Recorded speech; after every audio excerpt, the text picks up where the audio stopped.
yeah. What's good, everybody? Raw Topic in the house, and CJTV has merged today to bring you guys a series of unfortunate events and all the crazy stuff going on. CJ, you've been in Kenosha for a minute. You've been in Milwaukee. You've been every damn where. I can't leave, man. How's the visit? It's been amazing. I mean, it's been marred by some tragedy with what happened in Waukesha, but everything else has happened. Basically, has happened how I was hoping, and I was confident would happen in Kenosha with the community there, and all the response that I've gotten from people that I've talked to was, we're talking, of course, about the Rittenhouse trial. That's why I came to town. Well, you killed it on that stream for the Kenosha on the verdict. I mean, that was an awesome stream. What were your thoughts, man? I mean, you went down there, 2-3 days in a row? Yeah. It was cold. But yet you got the what do you call it? What do you call in the film industry? You got the frame. What do you call it? I can't think of the word I'm looking for. The shot. You got the shot. I'll take the shot. Yeah. It was. I mean, there was a lot of cameras there. A lot of mainstream media, but it was. I mean, it had moments. Like it went back and forth. It had moments where it got really heated one way or the other because, like you said, there was protests, and then people are protesting the protests. So, yeah, that was crazy. Right. When the verdict came out, you definitely saw the heat. Like the what do you call it? The Kyle supporters were definitely had a lot to say, and then I don't want to say Black Lives Matter because they're not with the Black Lives Matter organization. Right. Just people for pro rights, black people for equal rights. They felt like, look, I don't see how justice was served. How did this guy just kill 2 people and walk away freely? And then you got the anti on the other side saying, hey, we told you it was self-defense. And it was emotions came out. That's what it was. It was just a lot of emotions. So I don't know. What was that like being right there, though? It's what you expect, and I know that it's heated. It's a heated topic. It has been, since it happened, and a lot of people feel deeply connected to this case, which is good and bad at the same time, because I think people were connected to the case for different reasons, and so what you saw out there was a representation of different, I guess, ideology. But I think for part of it was people that were like, we got to free our hero, Kyle. And that's where I was kind of stepped back, where I'm like, let's just talk about it as a human being, like not as like, an icon. Just this is a case that involved. I mean, you hear they're trying to get this guy a gold medal. Or what is it? What is it? What is it? No, the honor of. Like a congressional medal or something like that? Some kind of medal, man. Yeah, I mean, they want to give him some kind of medal. I saw that he met with the medal president. I saw he met with bravery, the president. Something. I can't. And here's the thing, man. Like, I know a lot of people are asking, what are my thoughts on the verdict? Well, like I said, I support our judicial system, and I backed it, and I'm like, hey, at the end of the day, the jury has the hardest job in front of them, not the juror or not the lawyers, not anyone on either side, but the jury, and they did their job. Thank you, Becky. I appreciate that. And they did what they had to do. And so I kept saying, and I was hoping that people would follow in suit, like, don't allow this to be you on trial. Don't personalize it to you that much where you feel like you yourself are on trial, because it's not. But then you had a lot of people that felt like Second Amendment rights were on trial. So you had those people out there that were talking about gun rights. And then you had people that thought like the American justice system was on trial. And it became much bigger. But I guess every case can be whatever people want it to be for them. And I realized that it's personal for a lot of people. Yeah, I mean, for Kenosha especially, most importantly, it was Kenosha, right? Like these people right here that live in this area, and that had to go through the experience of what brought that case to where it is. The actual the riots that took place, the destruction, the violence, all the things that led to a reminder of what. It was a reminder of Jacob Blake and for me, the injustice. I mean, everyone. For everybody, is something different. For me, I felt like it was just a clear reminder of what happened that day, and I was shocked. I'm not going to lie. I was shocked. What were you most shocked about? I was shocked with the not guilty, the whole table. It was like not guilty. When the first not guilty came out, I already knew. Right. When the first not guilty came out, I knew it was going to be not guilty, not guilty. It was just, you knew. As a black man, growing up in America, of course I've dealt with racism. So in the system, I feel like, to be honest with you, I feel like America court system, they give us one, they take one. O.J. Simpson, they gave us one. Ahmaud Arbery, they gave us one. Rittenhouse, they took that one. George Zimmerman, they took that one. Before the verdict came out, did you feel like there were going to be guilty verdicts? Like before you watched the case, what did you think going into it? I thought that there will be a mix. Maybe not guilty for this, but guilty for intentional, reckless manslaughter. I don't know, something. Right. Just something. Sure. I thought he'd get something. But to get not guilty through the whole board, I was shocked. And I think a lot of other people were shocked too because... Well, they got on Schroeder. They got on him, and they were saying Judge Schroeder, because he took away that gun charge. But I think that guy was clearly biased, man. I mean... I'm sorry. I watched it. You were streaming it too. You streamed for 8 hours. Yeah. I felt like the minute this guy said don't call them victims, I almost I was hoping the prosecution would get a new judge. I thought that, the prosecution had to see this coming. The judge made it an uphill battle for those guys. They couldn't show anything. They couldn't show the evidence of him clearly saying that if he had a gun, he'll shoot them all, which I thought was the most deeming evidence of all that should have been shown.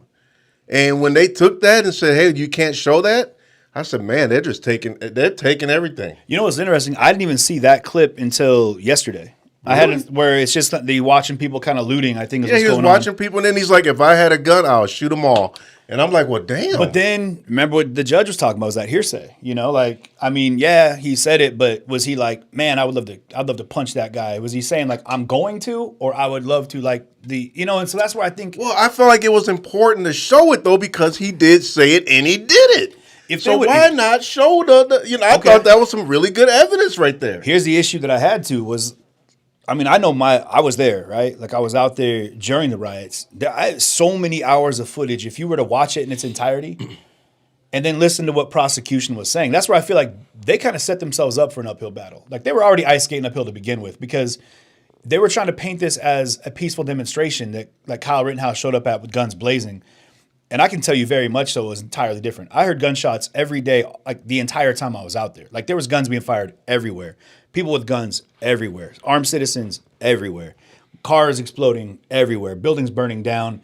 People's houses getting burned down. There was nothing peaceful about what was going on, right? And so like when it came right down to like the actual exchange between Rittenhouse, Rosenbaum, Gage Grosskreutz, and Anthony Huber, that when they brought it into context, like what Kyle Rittenhouse might have said, I think they pulled it back, and the prosecution did some things that blew my mind. He was like, well, those were people that were like had poor decision making. He had some more terms for the people that were out there, and then he brought it back around and was like, it was people that were out there that were like for just cause, and they were heroes, and I was like, man, slow down. Let's just look at what happened in the moments that happened there. Watch the videos in full speed. And then ask the guy, like, did you feel like your life was in jeopardy? And this is what I came down to for me. And I know a lot of people ask, but like, did you feel like Kyle? Like, I'm not looking at him as a hero or anything else. I see him as a kid. And like I said it from the jump when I first saw him, like way earlier, I was like, and I probably said it to Andrew and many people around me, I was like, that's a scary look. That kid looks way too small to be carrying that gun, like a lot of people. But he was legal to carry it as the barrel length being over 16 inches, and that's where that gun charge got thrown out. But what I'm getting at when is he that threw that charge out, that was a wrap. The prosecution, but it was legal though, and I looked into it. It was because that when they measured the gun, like you can be a minor in possession of a firearm as long as the barrel length is over 16 inches. Something about a hunting as a rifle or a shotgun, yeah. And so when it came right back around, I was like, but in those moments, like, watch it, ask him, did he feel threatened? Did he feel like he needed to defend himself? I know I've been in situations where I felt like I needed to defend myself. Luckily, I didn't have a gun, because I would hate to have to deal with the fallout of having to shoot somebody. I have been in situations where I've been assaulted, like stabbed multiple times and almost died, but I didn't You stabbed in a protest? I heard about this story, but it was a mugging in Seattle. oh, this had nothing to do with No, filming, nothing at all. This protesting, is or 9, this was 10 just years an ago. incident of an attack or Yeah, I sorts? got stabbed in the liver a handful of times, 32 staples in a week in the hospital. It almost killed me. But I know that at that time, if I'd have had a weapon, I absolutely would have used it. Without a doubt, I would have used it because it could have killed me. And so, but Let me read this comment from Badger. Badger said Rittenhouse raised his rifle at Yellow Pants Man. Rittenhouse raises, am I reading the same thing? Oh, raised his rifle at Rosenbaum at the Duramax? Who's that? the Duramax, that was the car that was lit on fire at the car source. Okay, provoking Rosenbaum. So what do you think about this comment? He's basically saying that Rittenhouse provoked Yellow Pants Man, Rosenbaum. Well, based off testimony from, you guys will have to help me out here. Was it Joanne? What they call, was it Grambo? Remember that lady they call Grambo, the older lady that was out there with Help the us armed out, citizens? you guys. The viewers know a You lot. guys know what I'm talking about. But with her, she said that Yellow Pants Man had 2 guns that he pointed at them and they pointed their guns back. That's testimony from somebody that was there. I don't think she has any reason to lie about that. I don't know. I didn't see Yellow Pants Man. I can't remember him at all. So me personally, I don't know if they felt like they needed to say, hey, we're pointing guns at you, you're pointing guns at us. I don't know. But then with Rosenbaum, when he was getting chased at the in the car lot, here's the thing that people brought up in that, and I know we beat these facts into the ground, but like when they said that Rosenbaum raised his hands and showed, and then the prosecution said you could see that clearly that he had no weapon, right? But the issue that I have with that is if you fast forward to not more than a minute or two later, not even a minute or two later, on my video you clearly see Gage Grosskreutz run past me as he's reaching to the small of his back for his firearm. If Kyle Rittenhouse is looking at Rosenbaum with his hands raised, yeah, they could say he couldn't see a weapon on him, but there's no telling if he had a gun behind him, which is where Gage Grosskreitz's gun was holstered behind him. But they didn't talk about it. That wasn't brought up, and it went the way it went, but it wasn't talked about. And again, these are things that I saw as the case was happening that were interesting to me. But there were factors that came in where, like, being there on the ground personally, watching it happen, like, and if you count gunshots, man, like, yeah, I thought the whole world was getting shot up. Like, there was Kyle Rittenhouse had 4 shots fired in the second volley, right? With Anthony Huber, jump kick man, and with Gage Grosskreutz. Count the shots that go off after that. There was like another 15 shots that were fired right then, just before he shot Rosenbaum. There was Zeminski firing a gun in the air within 100 feet of that spot. So, and that's not me saying one way or the other. I know what you're saying. I'm was just saying chaotic. that there was guns hectic. everywhere. It was hectic, but I got to stick to what I've always said from the jump. I felt like the kid should have stayed home. He should have left that gun home. I felt like when he brought that gun, he brought trouble, and I just feel like he bit off more than he can chew. And what I've said, and then I want you to continue. I've said he didn't have enough scar tissue in life to be in a crazy situation like that with the type of artillery he had. And I'm saying he had every right to have it by law. But when it comes down to being out in a protest in the riots, let's say in a riot, like in a situation where people and things are being destroyed, there's a very different understanding of what you're involved with. And you kind of have to know, even if like we were out there when we were filming, we knew the gap that we had to keep between that group and us. Because if we got too close, they were throwing bricks, bottles, rocks at us because we had cameras and we were too close to them. So you have to know how to gauge that crowd. So at 17, I know he wouldn't have had any idea as to how to gauge that crowd. And then when it came down to it, I mean, did he panic? Did he do what he did? Yeah. But, like I said, I defer to the courts in that. And well, let's dive deeper. Because streamers, Felder, there you go. Yeah, Joanne Felder. Streamers were the witnesses. Oh, Badger says okay. In this court case, showed how important live streamers are, and your footage was used quite heavily, correct? Especially, I know it was actually the interview footage. Rundown Live. Yeah, Kriston Harris. You had Ford Fisher, Corey Elijah. You had you guys help me out here. We had BG on the scene. He was out there. He caught the last of Yeah. it. Brandon, Was Gutenschwager. McCardle's video? Absolutely, yeah. I thought you said that. Andrew was out there. You had also Richie McGinnis was a big one. Because Really? he filmed. Richie McGinnis is the one that was actually brought up in the case. He's the one that was right behind. He followed Rosenbaum and Rittenhouse into the CarSource parking lot. And then when Rosenbaum got shot and Rittenhouse is facing him, you had Richie McGinnis was right behind him. And that's, remember when they had the reckless endangerment? Right. It was because of Richie McGinnis in the proximity he was to those shots being fired. So, but yeah, it was all live. The only footage that I saw that wasn't from someone that was based off of social media platforms was that drone footage that came in kind of late in the game too. I don't know where it just showed up because the FBI, I think they said something. I mean, that drone footage. Some issue, initial organization said something like, I was we getting misplaced so some tired of hearing information. about that. The pickolations?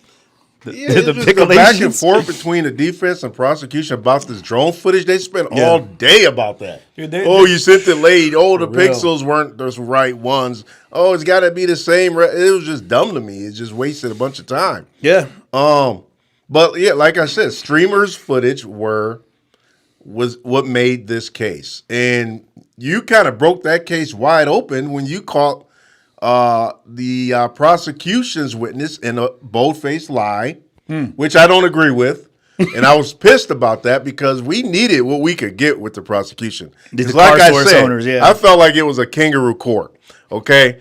So when you pretty much was like, hey, I interviewed this guy, and he said the exact opposite on my interview. Yeah. You kind of broke that case wide open and made that dude look stupid, and I'm just like, oh, man, like, this dude sat here and lied, knowing that he was on tape saying he hired the militia, and now he's saying he didn't. And it's just like, I was pissed that this dude made himself look this stupid.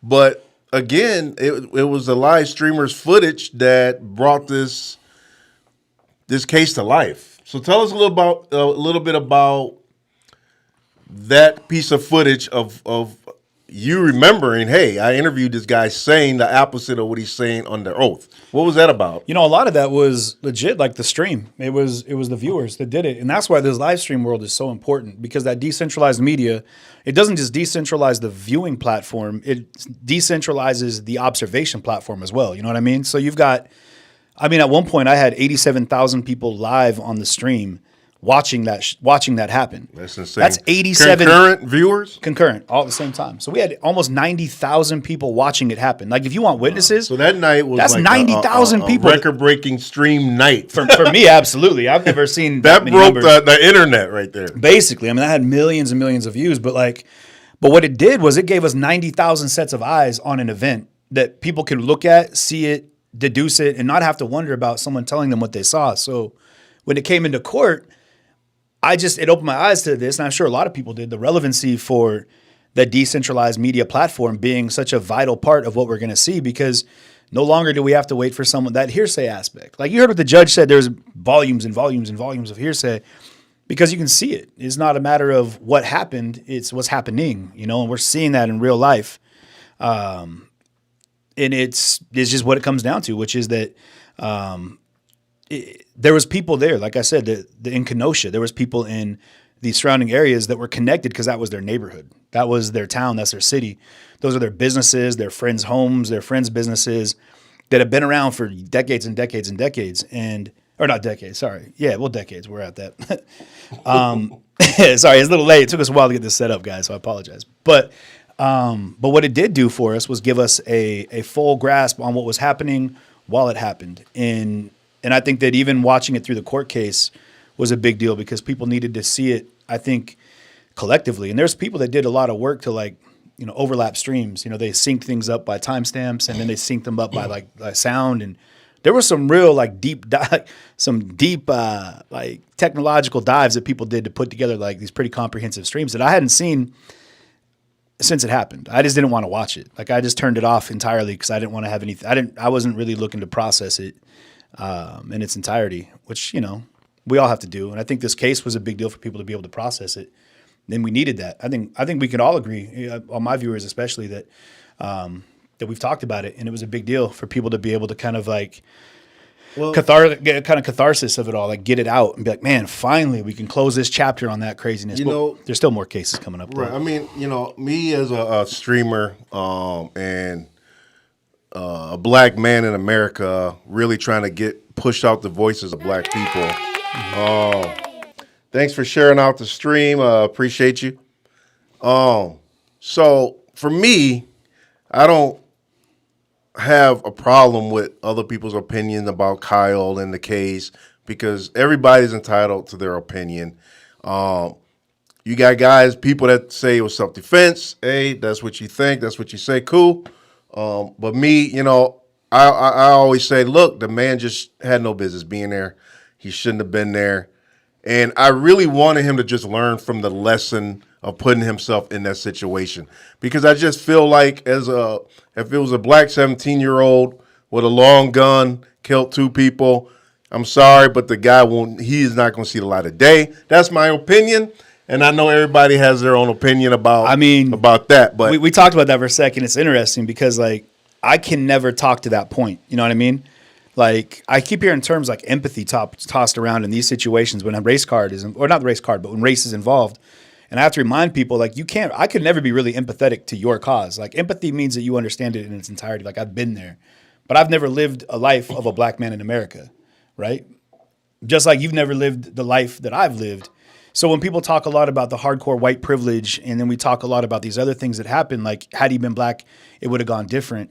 It's hard to know until it happens, right? And so it's like the what ifs. We could do that all day, but I think for me personally, it's just different because we look at the brass tacks, take the color away, and just look at what happened in this case, regardless of color. If we had a filter. It's funny, we had a filter on earlier, the black and white filter, and we were making a comment about how it'd be fun to do an old time show, but if you do that and you remove all the melanin or whatever, or add all melanin, I don't know what would be the proper term for it, but and make everybody and then look at a case from that point of view without the color being involved, I don't know if it would have been any different. You know what I mean?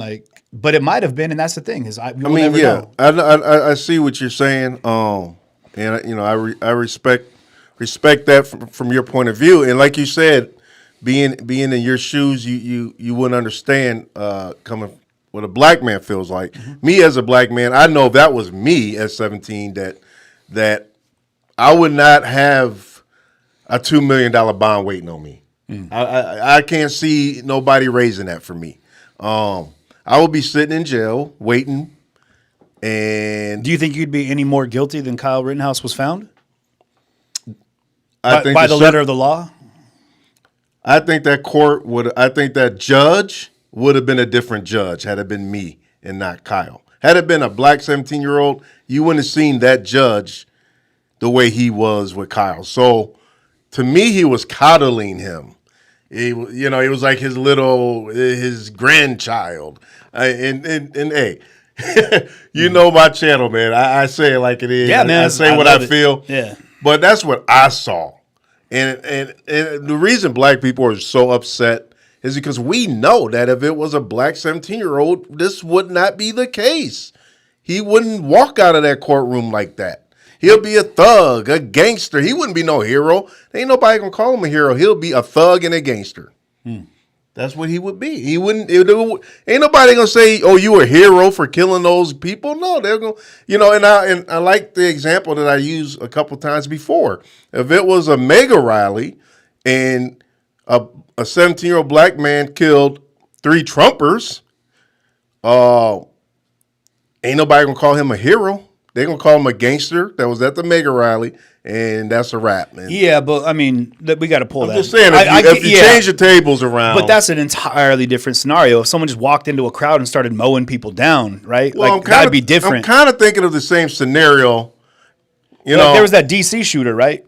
The gentleman that was he's sniping people. I think it was him and his son, if I remember right. And he was black. Oh, yeah. Right. Yeah. But, I mean, he wasn't looked at as a hero for shooting people. But, again, he was he was going through and just killing people, right? And I think that's hard for me that's a tough one for me to swallow because I don't feel like it wasn't like someone said in your comments that it was a Black Lives Matter rally. What are people saying on your side there? What did they point out somebody? What are they saying? Yeah, we'll jump into this for a second. But when someone said real fast, they said it was a Black Lives Matter rally for Jacob Blake. Yeah. That's not what it was. Not at that point. When it got to that point, there was buildings being burned to the ground. If that's what a Black Lives Matter rally looks like, I don't ever want to be at one because that shit was terrifying, destructive, and it was terrible for everybody involved. And no messages were heard.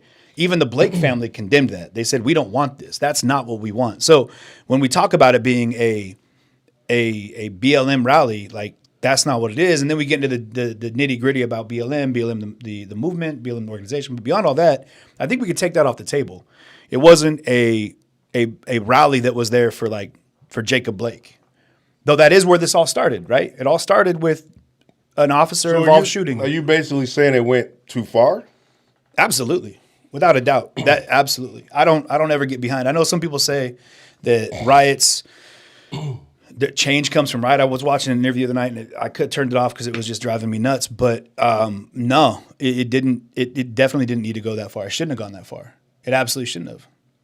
I mean, what was solved? What good came of the destruction, the violence, the deaths of that riot? It wasn't a protest anymore. There's plenty of demonstrations and protests that are peaceful where people get to be heard.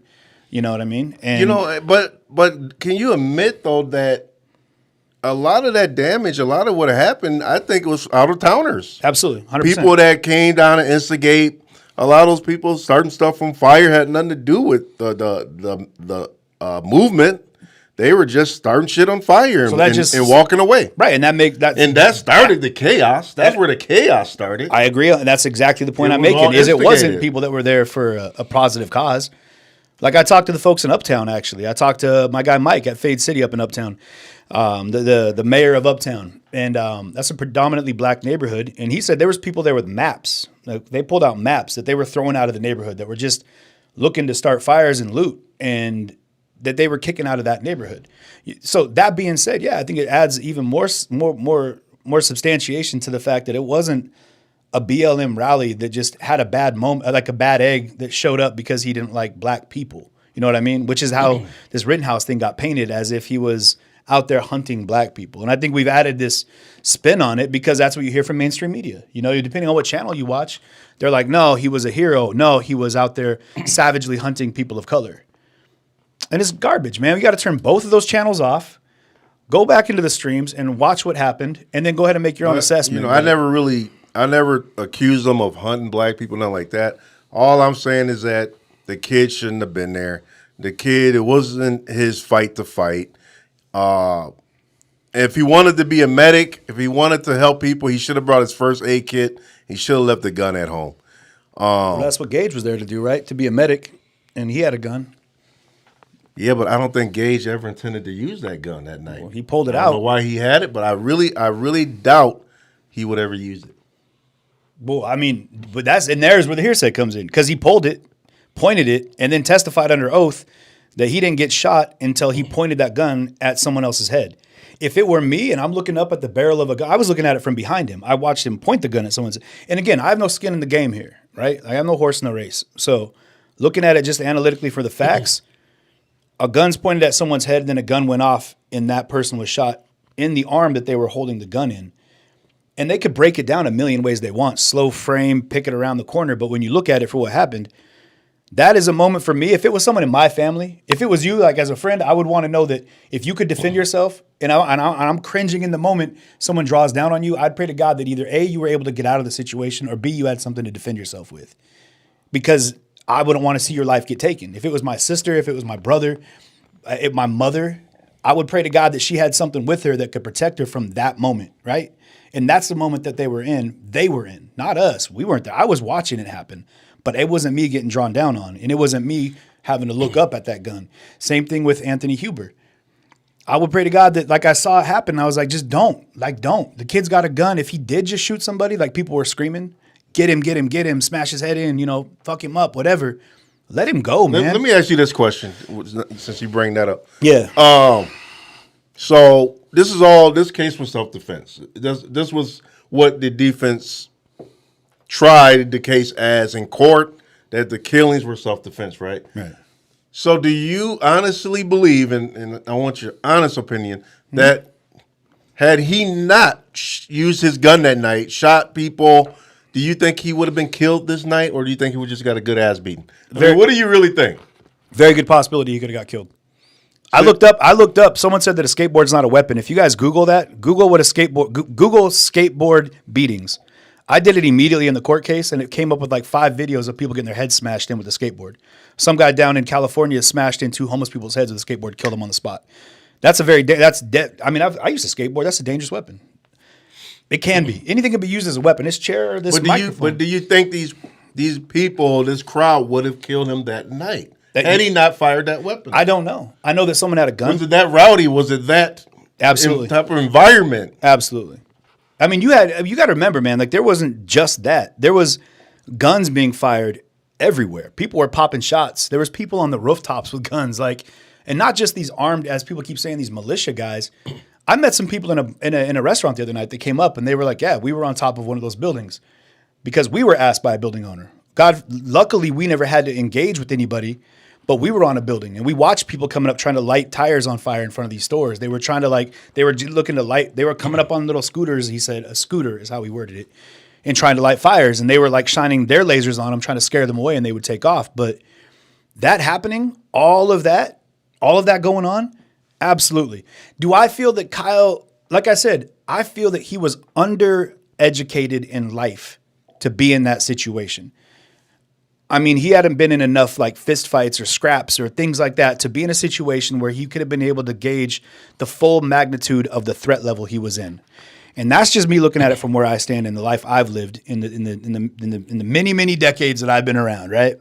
But as it went down to, and then I said, but that's not between me and anybody. That's between him and the courts. Did he have a right to be there by the law? Yeah, we all had a right to be there because that's our civil liberties. We're allowed to walk the streets. Could we have got a ticket for being out past curfew? Yeah, absolutely. Do you have the right to defend yourself? Absolutely. The only point that I was ever even thinking about it, like I wonder how that's going to go, was when they started really picking apart Rosenbaum in that parking lot. Like when he had the approach, was he really going for the gun? Was he not? And I started getting into like the cognitive dissonance of it all. Like, well, maybe. And then I was like, no, I was there. Back it out. He was running away from him. He was like, man, don't beat me up. Leave me alone. I'm going to try to get away from you. And then he kept pursuing him. And if I think like, I wouldn't chase someone down that has a knife because I've been stabbed. I know what that's like. I don't want to get poked. I'm good. And if I catch up to someone with a knife and they cut me, kind of expect that. You know what I mean? This happened to be a gun. And then it became down to this kid with the gun. Did that kid, that 17-year-old, feel threatened? He said he did. And I mean, I have no reason. I try to take people for the face value. You know, what did they say?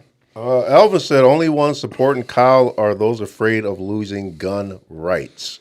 What do you think about that? I don't think gun rights are going to be touched by this case. I don't think at any point in time, I think the 2A folks that are really hardcore about it, we're looking a little bit too deep. I don't think this was ever about Second Amendment rights, about the right to bear arms, because it was never put on trial. They threw the gun thing out right away because it was, you know, by the letter of the law, it wasn't part of the factor. Now, Dominic Black, that's where you're going to have a case. Because Dominic Black's got those charges of providing a minor with the firearm that resulted in the loss of life. And I thought I read it wrong, and I might be reading it wrong. So in the comments, if you guys would let me know, was it in the involvement of a crime, or was it in the loss of life? Because either way, you had a kid who's 19 now. He was old enough to buy a gun, bought it for Kyle Rittenhouse, gave him the gun, and then Kyle Rittenhouse used the gun. And that's where someone who's a little bit older, maybe a little bit wiser, maybe not, maybe hasn't lived much life, I don't know, but had an opportunity to say, hey, man, maybe you shouldn't carry this gun. Maybe I shouldn't give you this rifle. Maybe you going into this mob isn't good for you because maybe you just don't know enough. Maybe you don't know your ass from your elbow. You know what I mean? Like maybe you don't have enough wherewithal to know what to do. You know what's crazy though? But that's on Dominic Black, and he's got his case coming up in January. So yeah, but you know what? I almost bet you Dominic. Is it Dominic? Dominic. I think Dominique would be like his sister. Okay. I almost guarantee you this dude is going to get the time that Kyle should have got. There's the give one, take one type thing. You know, I think the prosecution was probably like, listen, man. And why is that, though? He provided the gun, yes. He was wrong for breaking the law, yada, yada, yada, yes. But this guy's going to do more time than Kyle did, and Kyle killed 2 people. Because they deemed it self-defense. It's just Only in America. I mean, he did.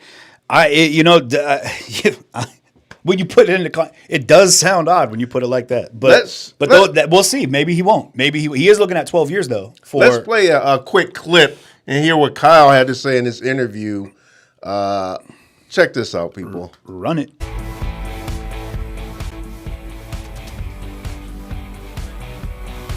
Crazy. Hello, he met the and president. welcome to a That's special wild. edition of Or he met Banfield. the ex-president. To one side, he met is a Donald hero, Trump the other day. a champion of law and Yeah. order, the right to bear I don't arms, know. the Out of American TGI way. Fridays? I don't To know. the other side, he is a poster boy for so much that's wrong with America: guns and hate and white entitlement. For 15 months, Kyle Rittenhouse has been a figment of our own beliefs and biases. His case was our cause, whatever that happened to be. And whichever facts didn't fit were filed away or ignored outright. But not tonight. Tonight, for the full hour, Kyle Rittenhouse like you've never seen him before. Unfiltered, unedited, with a stunning ordeal behind him and an uncertain future ahead. Kyle, it's good to see you. Thanks for joining me. Thank you for having me on, Ashley. So, 4 days. It's probably been a bit of a roller coaster, I can imagine. Definitely. Can you describe it for me, what you've been through in the last 4 days? In the last 4 days, just hanging out with family, decompressing from the last year and a half that I just went through, and just trying to relax. Is that something that you can do, is relax, given the person who now Kyle Rittenhouse is? I try to. When I do try to relax, I lay down and I just turn off from the outside world and not pay attention to what's going on the outside. And then there is that outside. And then It'll never go away. Have you processed yet everything that's happened, including the verdict that came down Friday? I'm still processing the verdict. When did Still they do very this? Do you know recent. what day that was? And with everything else in the I wanna past, say this interview was about I processed 5 what days ago. happened. It was like right and after the dealt with my Tucker struggles Carlson from interview. Did you what see I that one? had to do. No, I don't. So I'm what making is a it point not to for watch. you to process it. Not- What does that Hey, mean? That interview. Do what you do, Talking but to you're the reason that I somebody, started talking to streaming my was because of the therapist, stuff that was being and put out about Seattle. Just helping me get on through it that and show. understand I'm not trying to talk trash about everything. any direct So major narrative. do you have good days and bad days? I do. And describe the good days first, and then of course I'm going to ask you to describe the bad ones. Well, the good days are when I'm not thinking about anything and what happened, and I'm relaxed and calm. And then the bad days are when I'm waking up at night because of nightmares, or I'm like staring off into space because I'm thinking Let about me what I stop had to right do. there. Please stop right there. So he said he can't sleep. He's having nightmares. What does that sound like to you? I mean, I believe that. Absolutely. I had nightmares and bad dreams and PTSD, and just from watching. I mean, granted, I've seen a lot of things in my life, but in the course of the last couple of years, I don't doubt that for a minute. But in all fairness, man, like I've made it a point not to watch any of these follow-up interviews that he's been doing, but I would love to see him do something different with this platform, readdress it, and say, hey, listen, like I don't need to be America's hero. Like, let me tell you who I am. Like, I was out there. I was scared. I had a gun. I wish it would have gone different. It happened the way it happened. Like, turn off the court and just be real about it, man. Be like, yo, this is terrible, man. I'm sorry to the families who's lost their loved ones. Because no matter what, people want to run Rosenbaum into the ground, being a pedophile and all these things. Yeah, okay, you can run their receipts if you want, but at the end of the day, man, some mother's child, and that's someone's son. Why do people always, when somebody gets killed, why do they always feel the need to justify that killing by bringing up somebody's past? George Floyd did this. George Floyd did that. It's like, okay, maybe he did, but who made you the executioner and the jury and the judge? I mean, we all should have our day in court, but I just hate it when someone dies and everybody wants to say, oh, but he was a criminal. Oh, but he had a warrant. It's like, who cares about any of that? No, what does any of that got to do with the life that was lost? I feel like that's very Nothing at all. naive And I feel like that's the dumbest thing that you could ever say is bring that kind of stuff up when there's a death. Yeah, I agree. 100% agree. I don't see how the relevance of, like, oh, he had a shoplifting charge from when he was 13 or something, how that plays into anything that we're seeing in this video. But really, though, like at the end of the day, you got to wrap around to the other end of it and say, all right, cool. Well, that was then. This is now. Like I keep saying, like in that moment, in that place, when that happened, what happened? Let's talk about that. But this is where the major media comes in, because there's nothing else to hold on to. You know what I mean? There's no story without the backstory, right? So we'll tell this whole story, the narrative. This is where the narrative comes in. We're going to paint this picture because it works for how we need to go ahead and build a platform of stories that we're going to keep going with, because we need to have relevance. Badger has a good point, and victims on trial, Rittenhouse had no knowledge of those people's past. Exactly. So what he's saying is, hey, he didn't know that was who he was the day that he shot him. Right. So all that talk is Right. is irrelevant. You know. Right. Let's hear a little bit more about what this guy's got to say here. Were you prepared for the possibility of being locked up for 75 years or so? I really wasn't. It wasn't something that I tried to think about. I just tried to focus on the positive, but there was always that possibility that I could spend the rest of my life in prison. So it was something that I thought about, like, this is a real possibility that can happen. And yet, I think you told Tucker that you were not surprised by the 5 verdicts that came down on Friday. I was surprised to hear that, because I saw you Pause that real nearly quick. collapse in court. Stop right there. I wasn't surprised. I was just All right, what's the problem? Man, that was like a Conor McGregor or a Nick Diaz or Nate. Was it Nick Diaz moment with Conor McGregor? Like when he won the fight and everyone's like, "Oh, how do you feel?" He's like, "I'm not surprised. I knew I was going to win this fight." But in that, like, if he wasn't surprised, maybe that's telling of the fact that he genuinely feels. He looked surprised to me. Did he look I surprised? think he to looked you? relieved, man. He looked relieved. I'll say relieved, but I think he really But he genuinely. looked so relieved that he made me think that he thought he was going to be looked at as being guilty. Man, but He almost fell out. It was on the table. I mean, he could have done 75 years for one and a whole life sentence for another. You know, I mean, the combination of them all, he could have never seen the light of day again. But I mean, if he really genuinely, like he said there, wasn't surprised, maybe the kid, I mean, not maybe, he genuinely, from what he said, is saying he was in self-defense. The courts say he was defending himself and it was self-defense. And I'm going to let that be what it is, because I had no reason to like turn it into a theory on what he really was trying to accomplish. I think this kid, Kyle Rittenhouse here, messed up, man. Put himself in a situation. Well, that's Put himself in that kinda like situation, what I've right? been Like saying. he didn't have to be there, but none of us did. But he put himself there, and he says it's because he felt an obligation to help the people, to protect, whatever. He was asked to be there as well, and we got to remember that. Like at some point, a young kid gets asked, like, "Hey, I need you to play hero for me." And if that's like the case they want to pull by these car source owners that are like, "Hey, please protect our business," we'll offer you money, as they kept trying to like backpedal and say they didn't do. There you go. And I met other people that were asked to protect businesses as well. Like I said, that I talked to. So why understand? Do you think this guy's lying about ever being involved with the militia? Why? What is his motive? Why What do you mean about lying? car source? Why did the guy say But that's money, man. That's all. That comes down to money. under oath, knowing that there's an interview of him saying the opposite? Why would he do that?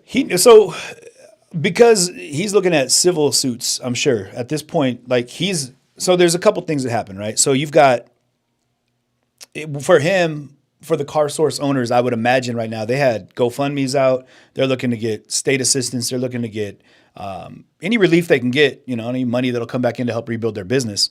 But at the same time, I think that they're nervous that people are going to not file civil suits, like Anthony Huber or they have Anthony Huber's family, Rosenbaum's family, Gage Grosskreutz himself, as putting them at some kind of liability for bringing those people to. There's that possibility, and I'm sure that the lawyer coached them up on it. Like, hey, or they didn't have an attorney, which could probably be more the case, because they were just jumping around a lot in that one. That was tough. But I think a lot of times what we saw in the case was a lot of financial motivation. You know what I mean? Gage Grosskreutz said himself, he's got a $10 million lawsuit. And they asked him, they said, "Hey, does the results of this case affect your ability to collect that money?" And he said, yes. Watched. There's a couple times you watch the prosecution, even when some of the witnesses they put on the stand answered questions, they did the whole head slap. Like, I saw that. why? Because at that point, and I saw the comments would come in, people kept saying that's 10 million reasons to lie. If you got $10 million on the line and some kid that you don't care about, Kyle Rittenhouse doesn't matter to him, right? He lived. I can make 10 million on it. Like, you'll say what you need to. I'm not saying that Gage Grosskreutz lied on the stand. I think he represented himself the best he could, maybe, as his memory allows. He did say different things, though, like what you saw in Good Morning America was when he was interviewed by was it Michael Stratham? Who is it on Good Morning America? The football player. Michael Strahan. Michael Strahan. I'm saying it wrong. Michael Strahan. When he asked him, he said, we're just talking here. You can say what you want. And the words in that are important. You can say what you want. Did Kyle Rittenhouse shoot you when you pointed a gun at him? His answer was no. Under oath, they asked that exact same question, and he said, yes, I did point the gun at his head, and that's when I got shot.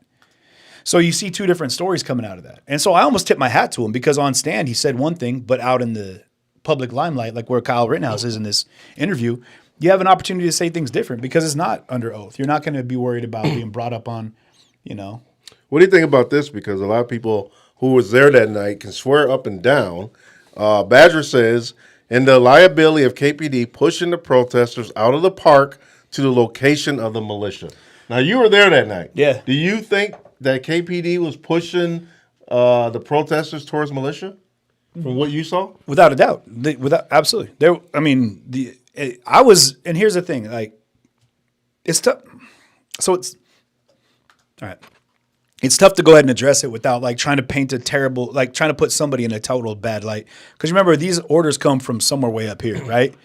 But you had not just KPD, you had all the law enforcement and the National Guard there, right? And then you had all this big show there at the courthouse.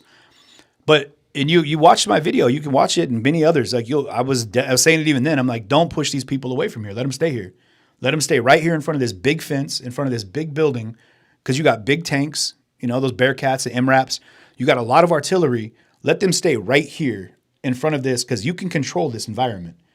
But the second they started moving people away from the courthouse, that first Manjas, if I'm saying it right, people in Keno, I'm terrible with it, but Manjas, not even 200 feet away from the middle of that Civic Center Park, lit on fire. They tried to light the Taekwondo studio on fire.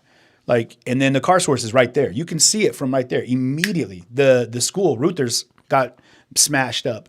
The Paleontology Museum, like everything on the other side that was away from the courthouse started getting demolished. So when they started pushing it, like I saw it in Portland, man, the whole time down there. You had a fence, a building, you had a courtyard, almost the exact same situation here. They got pushed out into the streets and you had people's houses that were getting tear gas launched up into their windows. You had people that were just out going to 7-Eleven to get a slice of pizza, like getting like smashed through garbage cans by, these federal agents and stuff. So, yeah, it's better to keep it in a contained environment. I would have much rather seen that. What's your thoughts on this? This is what I hear a lot too. Elvin said there is no defense for purposely placing oneself in harm's way, period. What do you think about that? I mean, well, what do you know to be harm's way? Well, I feel like Kyle. Like being out late at night in Chicago? Like, is that technically harm's way? I feel like or should you be able to do that and feel safe? I feel like in this situation, Kyle had to have known that this was going getting out of control. That this situation for him, that he thought was just going to be a BLM protest, wasn't a BLM protest anymore because it turned into a riot. It got real. It got very real. And he knew that he was in a little position. Yeah. Now, what Alvin is saying is, could you call it self-defense when you put yourself there in the action? Yes. If I throw myself in a boxing ring and not expect to get knocked out, or I can't get mad at the boxer when he knocked me out, right? Because I put myself in this situation. But like Wicked Psyched over here on YouTube on my channel says everybody there was in harm's way. I was in harm's way. Richie McGinnis was in harm's way. We were all in harm's way because at any point I got hit by bricks. I got hit in the back of the head with a bottle. I got hit from people in the protest, people that were there with riotous intent. Like at one point I stood with my back to a pole because so many bricks and things were getting, like I'm saying, like cinder blocks were getting thrown, rocks, coming one way, and then the law enforcement was shooting their rounds another way. And I just had to stand there and take it. And I just collected a pile of like beanbags and like impact rounds that I was getting hit with from one side, but all these other things were smashed and passed. I was definitely in harm's way. And I wasn't doing anything but like filming, mind you. So, but the issue that I have with what Alvin just said is what you hear a lot. And granted this, and I apologize if this triggers anybody, but it'd be a situation where that victim blaming comes in. Like, let's say that a girl goes to a club and she's dressing hot, she's done up proper, and something terrible happens, she gets assaulted. That similar thing saying, well, she shouldn't have been there in the first place. She shouldn't have been wearing that dress. She shouldn't have been dancing so provocatively. She shouldn't have. But Alvin said that, CJ, you have footage of Kyle stating he was placing himself in harm's way. yeah, he said it. He said his job was to put himself, as he was asked by that business. And I'm not defending Kyle, mind you. He had attorneys to do that. I'm just saying what I saw. When you look at it, he said, I'm here to put myself in harm's way, which is why I have my gun, but I have my medic bag so I can help people that are injured, which is why you saw him walking around asking if anyone needed a medic. And that's part of the case that they had.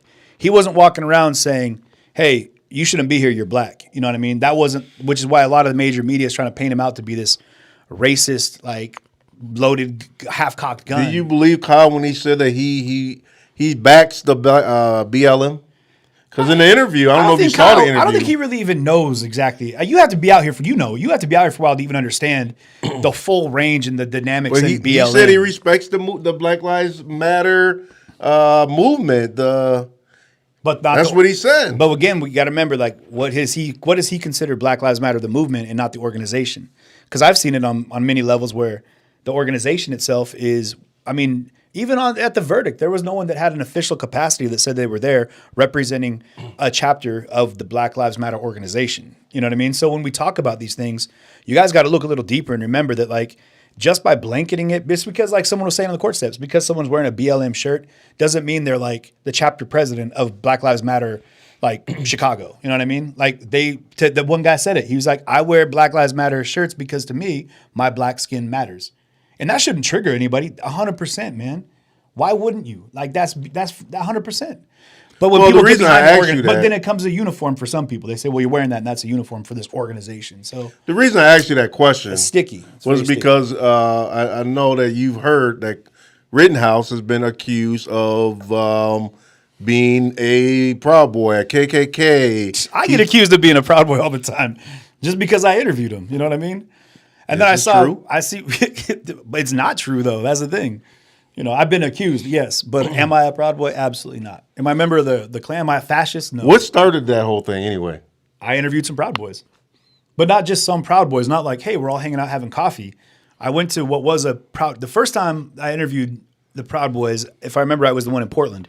And it wasn't just me. It was every independent streamer that was down there that was willing to make the walk, because we started on one side of the freeway and it was like a kind of a BLM rally over on one side of the freeway. It was people that were gathered for whatever reason, but they were listening to like a pre-recorded message, and I was like, let's go across the freeway, because there was police in the middle of the freeway, and then on the other side was a huge Proud Boy rally happening in this park, and I was like, all right, well, let's go interview them. And so a bunch of streamers came with me, got in line, and we all went over there. People that are like hardcore, like Antifa streamers, if you will, now were like, we're going. We went in. They accepted me more. And I think what people forget is because of the comment, I don't control the comments in here at all. I don't control the people that view my channel, just like you don't. You know what I mean? I support all walks of life to come in here and source their information from me, from you, and from every other source you possibly can.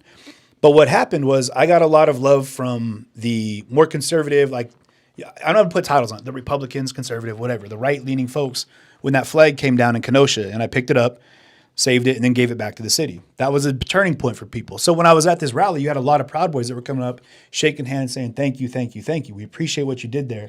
Thank you for being involved. Thank you for your efforts in Kenosha. I don't consider the people in Kenosha to be Proud Boys, but they did the same thing. They thanked me the same way. It just happened to be these Proud Boys were. I don't define who they are by asking them questions, and they don't make me who I am by seeking to understand them. So I ask questions. I ask questions very pointed. Are you part of a racist organization? First guy said, no, I'm Puerto Rican. He's black. He's Polynesian. We have chapters that are 100% Polynesian and black. And I was like, all right, cool. Thanks for telling me. And I went to the next one and the next one. And then I interviewed Enrique Taro. Tario, however you say his last name. I keep saying it wrong. And then moved on. And then people were like, oh, we knew he was a proud boy. Enrique himself is Cuban, black Cuban? Yeah, he's Afro-Cuban. Afro-Cuban. Yeah, so he's black and Cuban. And so when I came down to it, I'm not a member of the organization, but I definitely wanted to understand that organization. If you watch some of these TED Talks, there's a gentleman, and I forget his name, who, and you guys can pull this up on YouTube. It says, why, as a black man, I go to Klan rallies. And he interviewed one of the leaders of the Klan, like one of the Grand Masters or whatever of the Ku Klux Klan, as a black man. People aren't going to say he's a member of the Klan. But you can't make it a racial thing. Just because he's black doesn't mean he can't be, right? But he interviewed him because he wants to better understand them. He wants to know more about where they're at and their lifestyle. That's just education, and we should all do that. We should all ask questions. And I get questions about that. I'm like, hey, ask me anything. I'll talk to you about it. But I definitely want to know. And if you don't like a group of people, here's the thing. If you don't like a group of people, don't turn yourself off to listening to them. It may just reinforce all the things you don't like about them. Or you might find out that within that there's different viewpoints and whatnot. Granted, you see some hate sigils like KKK. You don't have to find something you like about the Klan. You know what I mean? Like, so what was that sign that Rittenhouse was shown throwing up in those images? Was that a KKK sign? No. I mean, I don't know why he threw it up. I mean, because there was other people doing it, maybe. If you get into a group photo, and this, again, I'm not defending Kyle. I don't know what his motivation is. I wasn't there. But I mean, if you get into like, let's say we're going to do a selfie right now. We do the selfie and I'm like, thumbs up. I guarantee you're probably going to do a thumbs up too. Like, all right, cool. I do a peace sign. You'll probably throw up a peace sign too. I trust me because I've been doing this a lot lately. I do a lot of selfies.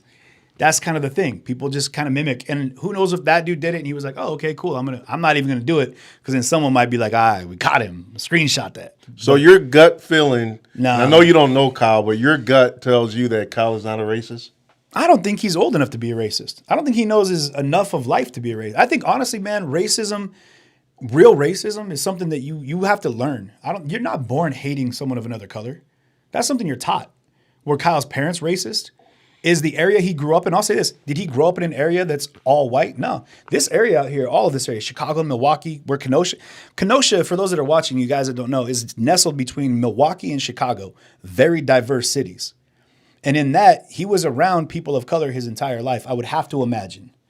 That being said, I wouldn't assume that he just was born hating black people because he was born into a racist family. So at 17 years old, I don't think he knows enough about life to be racist. You've had to deal with it. But you're old enough as a black man to talk about some experiences you've had personally, probably, with those situations. Yeah, I started experience racism. For me, I experienced early on. I want to say my first real episode of a racist situation. I was probably in 5th grade. I was wanting to. Me and my dad, we took the time to make a BMX bike. I wanted to get a GT. I don't know if you guys know BMX bikes. I'm with it, yeah. I wanted a GT. It cost like $400. My dad was like, hell no, we'll build you a bike. We built the bike. It costed like $500, $600 after we got done. But it was custom. Right. So I had this nice bike, and I'm like, you know what? I want to, be a BMX freestyler. I like doing tricks on bikes. It looks cool. All the California guys are doing it, and I was good at it. I was in 5th grade. I was good. And the only guys that were doing it, or in my neighborhood, they were the white guys. They were doing all these cool tricks, and they're a little older than me, but they were doing all the tricks I wanted to do. And I was kind of asking them questions, hanging out with them a little bit. But then one day they kind of like took off. They kind of ditched me. And, I was probably, I was like 13 years old. So I kind of chased after them, see what was going on. And I kind of found them hiding in a little corner. And the older white guy in the group, he was like, at the time, 16, maybe 17. He was like, get out of here, N-word. We don't want you around. And I don't know. I just, it just made me feel like, what? Like, because I'm black? You guys are running from me or hiding from me. So that was a big eye-opening moment for you. You were like, yeah, I didn't understand it. I just wanted to learn how to do tricks on my bike. Right. And these guys were good at it, and I liked what they were doing. They were showing me they were cool. Yeah. For a minute. Well, you know what? They was the one guy, I think. The other guys were just following suit. The other guys were cool. Think about but what the older guy, older guy of the bunch was the one that was taught racism. Sure. So because he was the oldest and everyone was kind of just following his lead because he was the leader of that pack. Mm-hmm.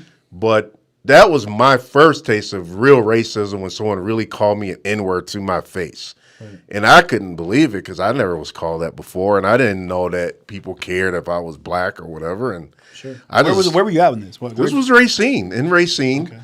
Okay. Which is not far from Kenosha. It's like 10 minutes from Kenosha. Yeah, and after that event, it woke me up. I was woken because then I went to the mall, and remember how people would wear overalls?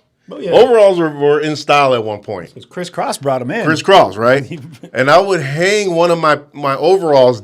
Instead of tying them both, I would let one hang. Yeah, you can't double strap it. You got a single strap. Right, I single strapped it. Yeah, you got a single strap. But when I went to the mall like that, a white security dude was like, "Oh, you got to put that up. Like, are you in a gang?" And I'm like, "Dude, it's a fashion statement. Chill out. I'm not in a gang. I'm just cool." Yeah, and they wanted to like jump me, arrest me, and all kind of crazy. And the racism just kept coming after that. And jobs that I had and all types of stuff. And I had to leave jobs because it was so bad as far as the way they treated me and other black people. So that's when I've seen it. But like you said, yeah, it took years to get to know what it is and feel it. And that's why black people are just so angry about the mistreatment and everything. And I know that's why I'm angry. Sure. Because I want it to stop. I want that equality. I want people to look at me as equal. I want people to know that I'm as good as them. And it's a fight, man. It's a fight we've been fighting since Martin Luther King. And it's important that, this isn't a game. I feel like people feel like this is a game, your side versus my side. Because even when Kyle got not guilty, people were texting me and hit me up like, "Hey, we're on topic. I just want to know what you guys are saying because we won." And it's like, dude, nobody won in this thing. People died. I didn't want Kyle to rot in jail. I didn't want him to, I don't have hate for the guy. I just want him to learn a lesson out of this because I feel like in life, you got to learn a lesson. My dad used to call it a bought lesson. You bought it. This is a lesson you paid for. And Kyle's got to know you got to think about the things you do in life and the outcome that it will bring. Sure. And when you do things, it's going to have a reaction to that. And I want him to learn the lesson. I didn't want him to rot in jail. Had he did 2 years, 3 years in probation, hell, at least he got something. I would have been like, okay, he'll learn. He won't do that again. But the fact that he got nothing, I was devastated by that. Man, you hit on a couple things there too that kind of not trigger, but got me thinking about some stuff. So one of the things was that going backwards on it was like you were 100% right. Nobody won in this. You know what I mean? It wasn't like America won a victory. It wasn't that like the 2A won a victory. It wasn't anything.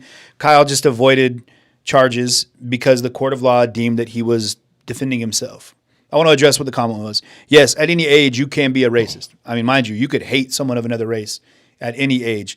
I think the point I was really trying to make is that that's taught to you, though. But is that real racism, or is that just taught racism? Is that just you're just going with the flow? Just maybe hear in your household the N-word, and that's where it's taught. And you take it to school, and that's where we can change it. Exactly, and that's where it can be changed. Can we change it? We got to start with our kids. We got to start young right now and work backwards. Because right now we're thinking about what we want to do tomorrow.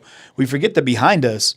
We got teams of children that are dealing with so much right now, man. We got to think about all of this right now is programming these kids to think that like it's not right, man. Racism is what drove this. Like, we need to start thinking. Okay, granted, let's not ignore the fact that it exists, but let's start teaching against it. Let's start moving in a different direction. That it's still? I can't. I absolutely cannot believe in 2021 that racism is still an issue the way it is. It's the devil, man. It's got to be, because I refuse to believe that us as people have not learned or evolved. To me, it's got to be the devil. It's got to be evil. It's evil, racism. You know, I think one of the things about it that's a couple things, though. I think that racism is very potent, right? And so by that, I mean, all you need is like one person like repping like that racist, like, rhetoric, like rocking that a swastika flag, and they're out there just talking about a mother race or whatever. that represents so much of the energy, right? Like it represents this whole space in the world. And I think that right now, from what I've experienced and what I've talked to people about, they're saying they're seeing it on the change, on the up and up. It's not getting worse. I mean, can you agree that since the 60s, racism has reduced? Because some people say otherwise. I think that in the wake of the civil rights movement and things that have changed, I mean, can you imagine? I was shocked that Barack Obama was president. Boom, change, right? I don't know how the hell that happened with because we're because moving, then you turn around and you got Donald Trump. It's like, what the fuck? I mean, we're changing, and I think honestly we need to celebrate the change instead of looking at the things that we haven't changed and appreciate what we have. It just seems like baby steps though when you say change. Sometimes, I mean, we're a young country. It's such baby steps. Look how far we've come though since our country was born. That's what I marvel at. When you look at places like I've been to foreign countries in the Middle East, and they're thousands of years old. I'm talking I've been to the pyramids, thousands of years old. You look at what we've done in the last score of hundreds of years and how far we've come just in the last decade or the last century. Hell, you go as far as what we've come from in the last 50 years, man. It blows my mind to see how much we've developed and grown. I feel like we develop and grown maybe mechanically or maybe in what's the word I want to use, in inventions or something. But as far as treating people right and equally and people respecting people, I feel like we got a long way to go. I feel like we missed the mark. And the fact that this Kyle Rittenhouse trial is divided in racism is like, really? Like, why? Like, why can't we look at this case as a kid goes somewhere, he really shouldn't have had no business going, shit hits the fan, people gets killed, the kid should probably get a slap on the wrist, maybe do some time to learn that, look, this, you can't be going places you ain't got no business going and doing things you ain't got no business doing. To me, this was a case of a kid trying to be a man when he wasn't ready to be a man. But we made this so much about racism that I think we all missed the point here. But you know, we haven't though. That's the thing. You and I haven't. Someone did, and if we want to point fingers, like it says, like Kira says over here, it's the media. It's by design, man. They're programming people to be against each other. And if you look at the grand scheme of divide, it's the best way to keep people reliant on another source. And if we're providing you your information, if we're the source that you have to come to when fear hits, when chaos ensues, we control because we tell you what to think. I honestly, man, I don't mind saying this. I don't see racism. I live in a very, very diverse community. I don't see it. I have tons of people from all different ethnicities in my friend circle, in my own personal family. And people are like, oh, just because you have a friend doesn't mean you can't be racist. I'm not a racist. I don't see that.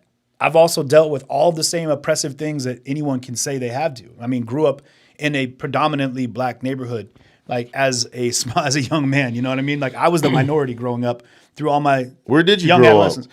Well, I was born in Georgia, and then we made our way up to the south into Tacoma. In the early 90s, you're talking about So you grew up in a more minority type absolutely. My middle school I think atmosphere? I think I was like part of like the 15% minority in like my elementary, junior high area. So you went to school with black kids? Absolutely. Because you'd be surprised, a lot of white people have not been to school with black people. Right. Well, it's just true. I work with people who told me they ain't never been to school with a black person. I said, what? I mean, like, where are you from? And that's what I'm saying. So when I was talking about with Kyle, so when you talk about Kyle being this racist, like had he spent enough time around people of color to be embroiled in his hate for that person, to say he was racist enough to go out with the gun and try to hunt them down? No, I don't believe that.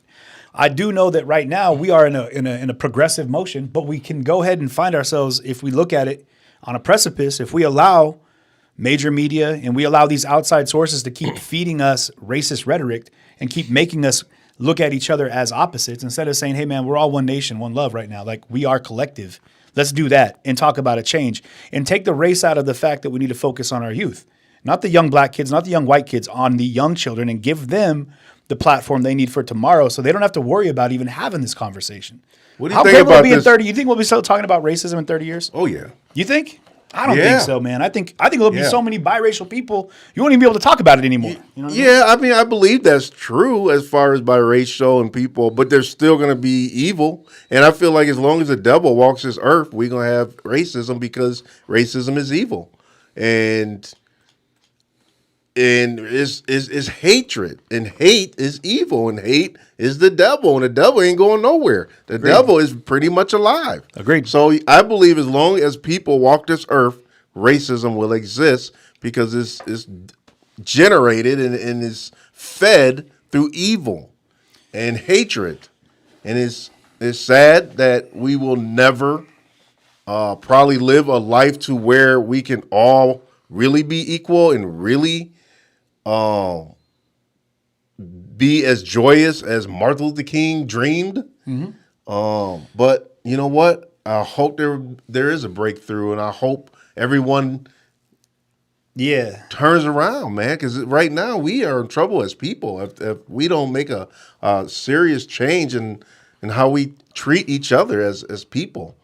I think honestly, man, it's a bigger issue than not a bigger issue, but it's more involved. It's not just about race; it's about the divide, and I think that's the real problem right now is that we've allowed ourselves to be divided by being a Democrat or Republican, conservative or liberal, anti-mask, pro-mask, anti-vax, pro-vax, anti-mandate, pro-mandate. Like we've allowed anti-abortion, pro-choice, like.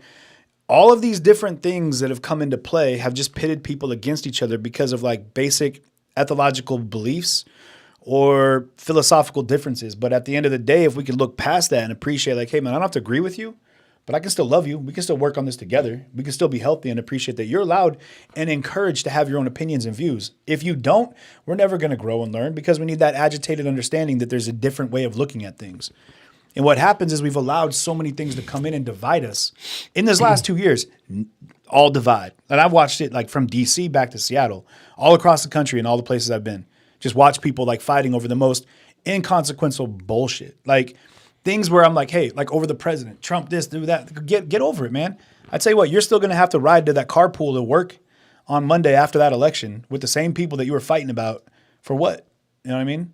For what? And some people see things at a much bigger level for them. Like this is the decay of our nation and we're all going to die tomorrow if we don't fill in the blank. But really in the grand scheme of it, like if that fear is what's being piped into us, where's it coming from? That's the devil. I'm not saying mainstream media is a devil, but they ain't helping anybody. True. All right, so let's move on past Rittenhouse for a minute because we done spent the whole hour on Rittenhouse alone. And we spent a lot more than that over that case, man. We got some issues to talk about here because we got some other things to address. Let's talk about Darnell Brooks. This guy ran in the parade in Waukesha. Darrell Brooks Jr. there? Did I say his name right? Darrell, right? Darrell Brooks Jr. Yeah, this guy ran in a parade, killed 6 people, injured, 60-something people?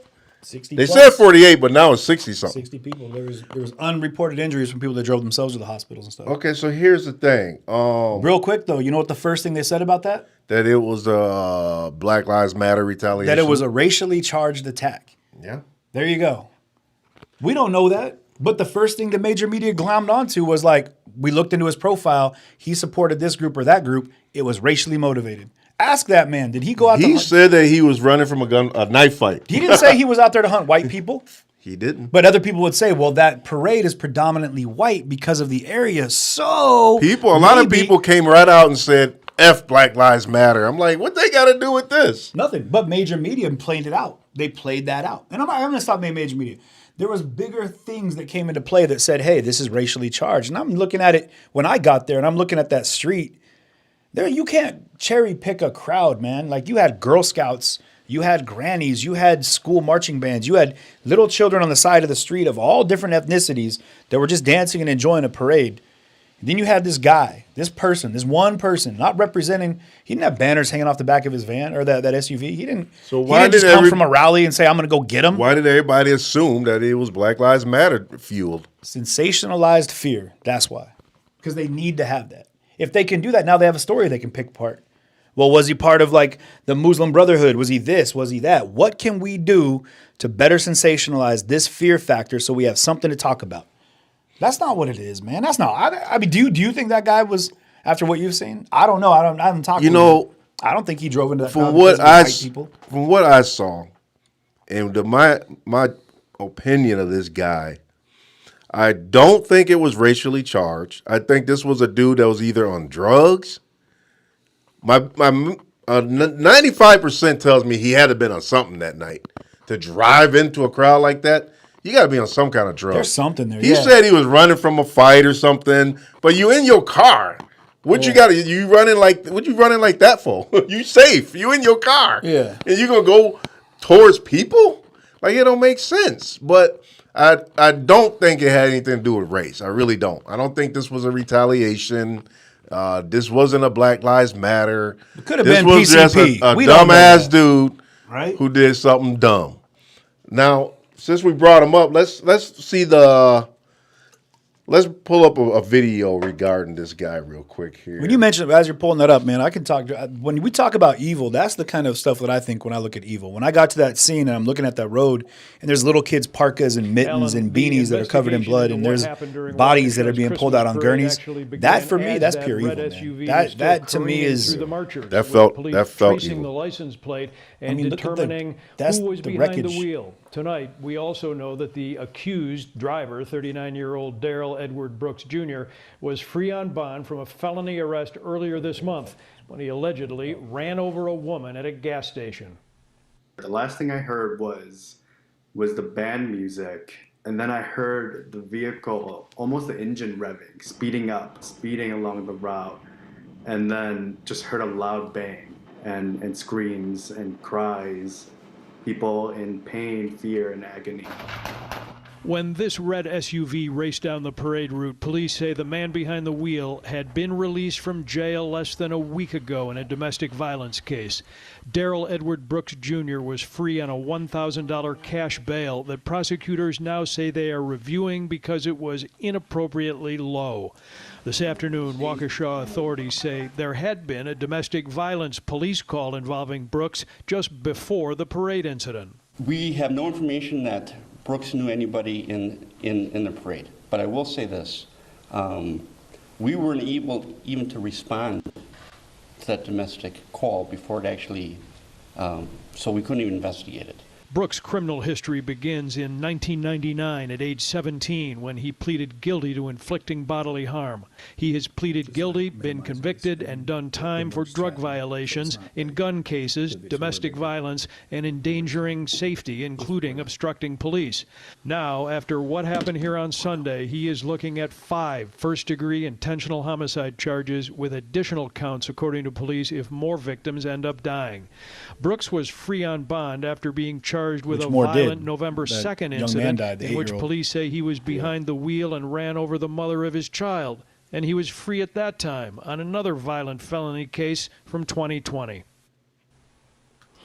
It was just last Tuesday that Brooks walked out of Milwaukee County Jail after posting that $1,000 bail, the case where police say he ran over the mother of his child at a gas station. Then yesterday, just a few Stop right there. Did I hear this man ran over the mother of his child? He was out. So what does he got? He was out for vehicular assault. Like, he tried to run someone over the vehicle already. What like, is it with him and running people over? I don't know, but like they said that she had like tire tracks on her legs, like where he ran her over. And then for $1,000, he was out on bail. So I'm confused, man. I mean, the guy's on bail for running over baby mama.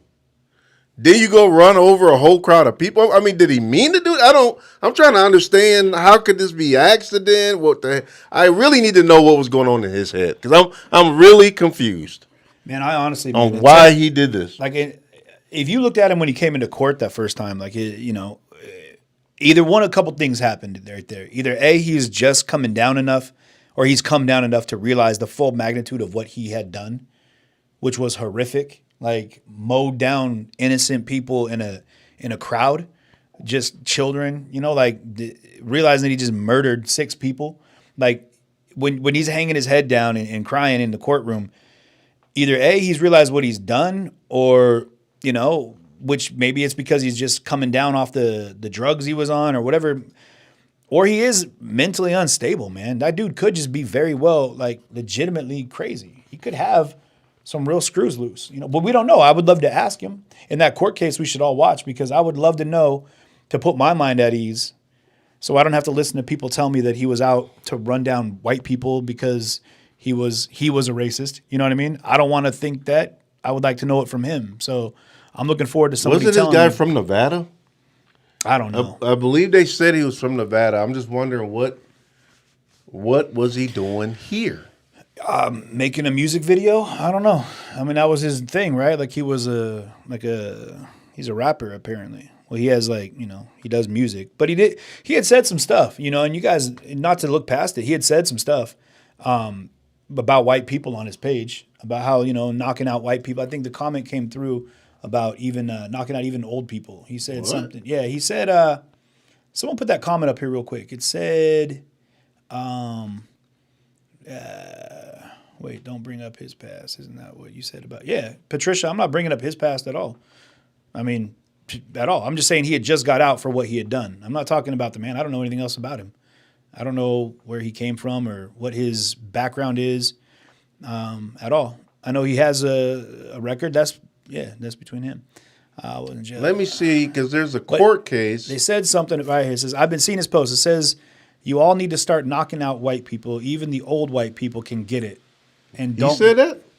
Yeah, right here. April Carpenter had it Was put up. this after? It was on his Facebook page. It was on his Facebook page. He said, talking about knocking out white people. Even old people can get it, is how he worded it. As it says right here. Huh. Thank you, April. So, yeah.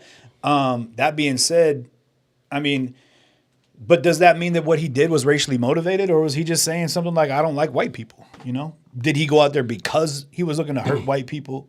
See, that's the thing, is it comes down to like people's motivation in that moment. Like, what were they doing? Granted, for me, like, I don't care so much because in the grand scheme of it, because he killed 6 people and dozens of others were hurt. Like, the dude is guilty of crimes no matter what. He killed 6 people. And no, it's not the same. And I know people will jump on that. Well, what about Kyle Rittenhouse? He killed 2 people. Why wasn't he found? How come you're not saying he was a crazy, deranged human being? Because he didn't drive a car through a crowd of people. Not that I want to put a parallel between him and Kyle Rittenhouse. I'm just saying. Let me see if I can find the video of the court case of this guy. Let's see if I can pull that up real quick.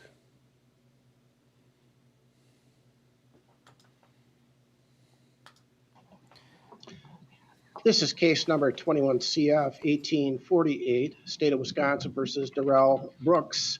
Matters tabbed to Judge Lau. Appearance by the state, please. Good afternoon, Commissioner Sue Opper and Leslie Basie, appearing for the state of Wisconsin. Thank you. And for Mr. Brooks. Darrell Brooks appears in person in custody with attorneys Anna Keyes and Jeremy Perry. Good afternoon. Good afternoon to you. And Mr. Brooks, I have reviewed a copy of this criminal complaint. I will find it does state probable cause as to each of the 5 charges before you. You're charged in count 1 with first-degree intentional homicide. That's a Class A felony, and that has a maximum possible penalty of being sentenced to imprisonment for life. That's for victim A. Count 2, first-degree intentional homicide regarding victim B, is a Class A felony. Again, the maximum possible sentence is a sentence to imprisonment for life. Count 3, first-degree intentional homicide regarding victim C is again a Class A felony, and that's punishable by a sentence to imprisonment for life. Count 4, first-degree intentional homicide regarding. Did you hear about the GoFundMe page that they had up for him that they took down? Somebody made a GoFundMe page to get him out, $5 million. First-degree intentional homicide regarding victim E. Oh yeah, they took it down. Yeah, that is punishable by a sentence to imprisonment for life. And I again have found probable cause to each of the 5 counts upon my review of the pleading. So we will turn to Attorney Opper for her bail recommendation. Thank you, sir. As to bail recommendation, Your Honor, I'd like the court to be aware of a prior criminal history as it relates to Mr. Brooks. I can advise the court he has arrest record from 3 states to include Wisconsin, Nevada, and Georgia. Look like he about to fall asleep. Judge, just based on his prior record, we obviously have very significant concerns about Mr. Brooks' flight history and willingness to obey the orders of the court.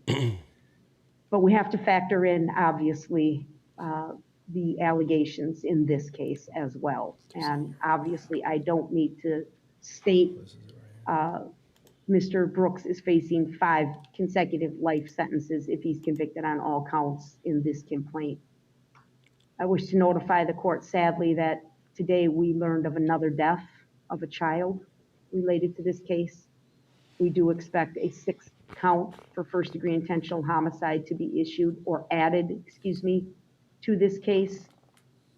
I can advise the court that I am aware, I've been made aware through investigators that there are other individuals in critical condition. I think we've remarked on the number of actual injured parties in our complaint. It exceeds 60 people.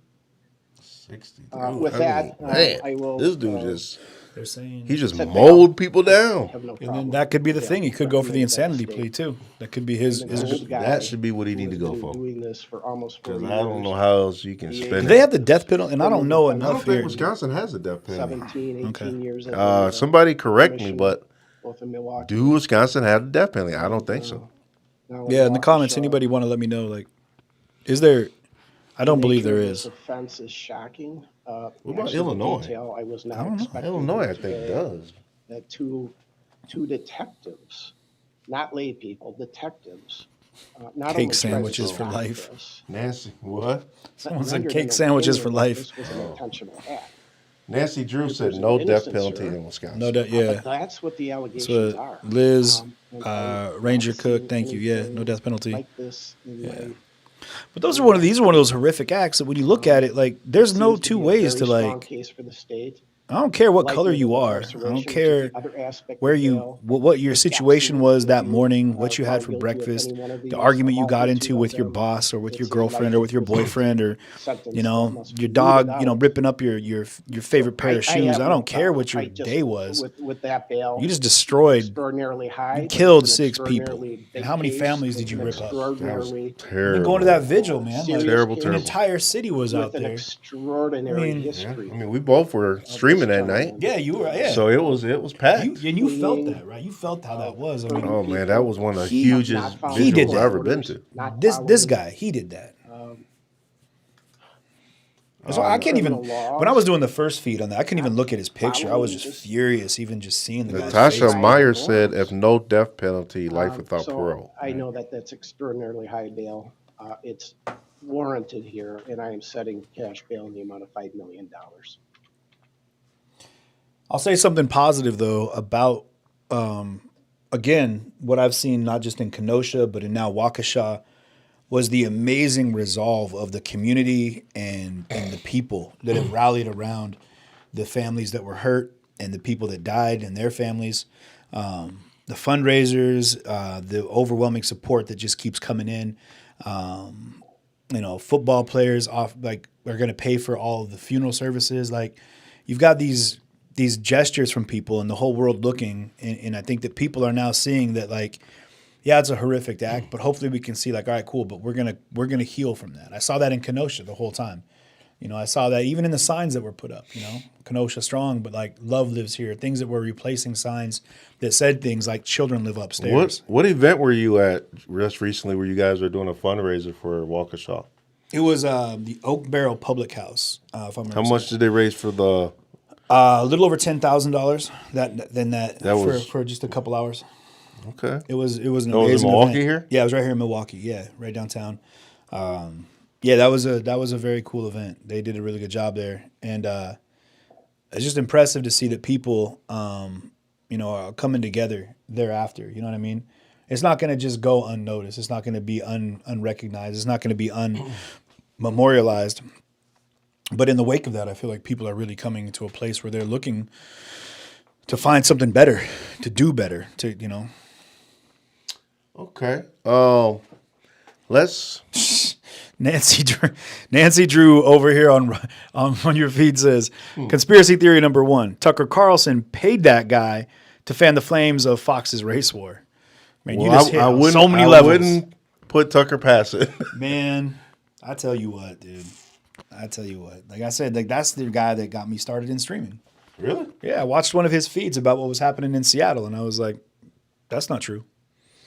He was talking about gunmen on the roofs, that there was buildings on fire. He was just talking a bunch of They rhetoric. were just talking shit. I'll say it, man. Like, they had doctored images and stuff. They kept repeating the same image and superimposing it on different spots. And I was just like, that's not what's happening, man. So when, we all went in there, when I went in, and then other streamers eventually came through, and there was no checkpoints that were checking ID and screening people. Like, it was not at all what was painted by major media. But then that's the thing. Major media wasn't even allowed in there. I finally got to a point where they got chased out completely. They would film from like 8 blocks away on a hill, like trying to zoom in to that area. But it started with a major media report that I was like, bullshit. That's not true. What you're saying is 100% without doubt false, 100% fabricated. And I went out and was like, all right, cool. I'm going to show you guys what's going on. And when I went live, everyone's like, oh, wait, that's not what we heard.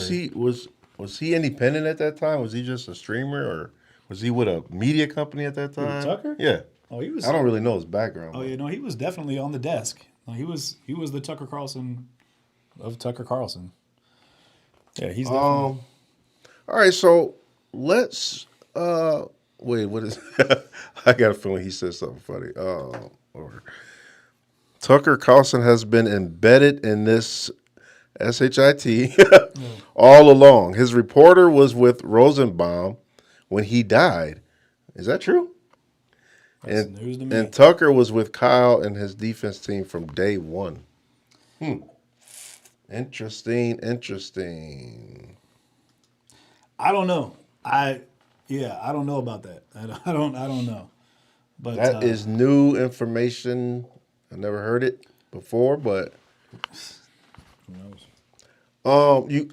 You guys, let's talk about what we got coming up. I think tomorrow, don't we have the Dante Wright case? Yeah. Tell us about Kim Potter, man. Kim Potter. Yeah, she's What on is trial. going on? She's on trial starting tomorrow. Oh, they're starting the jury selection tomorrow for Kim Potter and out in Minneapolis. And if you guys don't remember this case, Kim Potter is the officer out in Minnesota that was in a traffic stop with some other officers. She was training another officer at the time. And Dante Wright they were looking to detain Dante Wright outside of his vehicle. And while they were looking to handcuff him, he kind of broke away from the officers and got back into his vehicle and was trying to drive away. And when that happened, the officers were in a fight with him. And you can see it through the body cam. She's holding her gun. Granted, this is the body cam footage, not her footage, but she says, "Stop or I'll tase you. Stop or I'll tase you." And he keeps fighting with the police, and he's in the car finally. And then she yells, "Taser, taser, taser," and then shoots a single shot, but it was from her gun, so she wasn't holding her taser. I think he just tried to drive off. I don't know. I can't say he was fighting with the police. Well, he was fighting to get back in the car. Yeah, they were trying to keep him out of the car. I'm saying he was not. He wasn't like in a fisticuffs like that. He was fighting with the officer to get back in the vehicle. Yeah, I guess he's doing a little bit of resisting. But they were trying to detain him. He was 100% resisting. Like, were they trying to? Yeah, they had him handcuffed. They were trying to get the cuffs on. Yeah. Then he spun around. And then he spun around when she came in and tried to get her hands in. Then he spun around and jumped back in the car. And they were trying to pull him out. What was the reason they even pulled him over for anyway? Expired tabs, I believe. And then he had and I don't know why this is something they mentioned. Maybe it's illegal in Minnesota. You guys from the area would have to tell me. But he had one of those incense trees hanging from the rear view. And I don't know if they were trying to say that blocked his view, like from the windshield or whatever. Obstructing your view type of thing. Right. And in the comments, you guys would have to tell us on that one, because that is something I don't know exactly what the law would be for hanging something from your rearview mirror. But that's what happened. And then she shot one shot, hit him in the chest, and he drove off and ended up dying due to the wound, gunshot wound to the chest. And so now she's facing, I believe it's 2 counts of. I'd have to pull it. I have some notes that I forgot to pull in. I thought this was my bag, but that's your bag right there. I got the bags confused. Oh, okay. But the counts, and you guys can throw it up in the comments. That's what's great about these live streams. You guys can tell us in the comments real fast what she is facing as far as. Yeah, can you guys tell us? If somebody can quickly tell us in the comment section, what charges is Kimberly Potter facing right now? Let me go to a video with the family of Dante Wright. First and second degree manslaughter in the April shooting death of Dante Wright. So first and second degree manslaughter is what she's facing right now. Okay. So let's go to a video real quick. This is a family of Dante Wright. They had a lot to say about everything going on.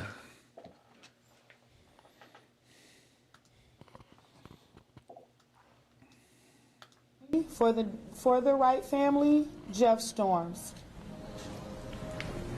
Thank you, Tashira. You know, we all thought it was really important to be here today because of the history in this state of not holding officers accountable. Individuals who would come to my office, folks like the folks who are standing up here today, one of the first things I would often tell them is, don't hold out hope that there's going to be a criminal prosecution, because criminal justice just wasn't something that families ever saw in this state. Just to have this trial is an extraordinary amount, or an extraordinary step towards justice that so many of these other grieving families have never experienced. You know, they didn't experience a legitimate investigation, let alone a prosecution. And I know Tashira mentioned a number of the families who are up here with us today. I have families in my own past that I've worked with, such as the family of David Smith. And David died in Minneapolis in almost an identical way to George Floyd, and his death was supposed to stop what happened to George. And, you know, there was no real investigation into the officers in that case. And I talk to that family all the time, and I think what's really hard for anyone in the public to grasp is just the deep level of grieving and trauma continues to pour upon these families when they know there wasn't at least a legitimate investigation and I'm just curious because I think that towards justice for their loved one. He had a warrant out, we are a felony very warrant, I believe, for.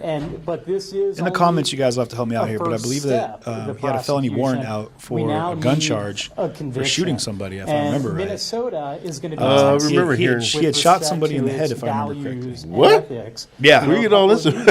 I remember hearing about a warrant of sorts. And I do remember something about a gun, him flashing a gun on Facebook. But I ain't hear none about him shooting somebody. And it was an accident. Now we're going to be faced with very similar circumstances, and the question is, are we prepared to hold a white officer accountable for killing a young black man when he says, or when she says, it was an accident, which obviously we dispute, and the Attorney General's office has done an excellent job of laying out why this is not some mere accident. So we're going to learn a lot about ourselves. We're going to watch jury selection and see, do the defendants do what we saw in the Ahmaud Arbery trial? Are they going to try to have the whitest jury possible?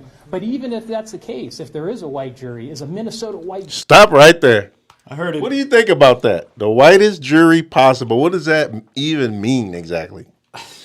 I mean, why is it? I know this attorney has made it, or this individual has been. There's a lot of very racially and politicized things happening, but I don't even know where that goes or what that means exactly. Well, like, are we? Is he saying that?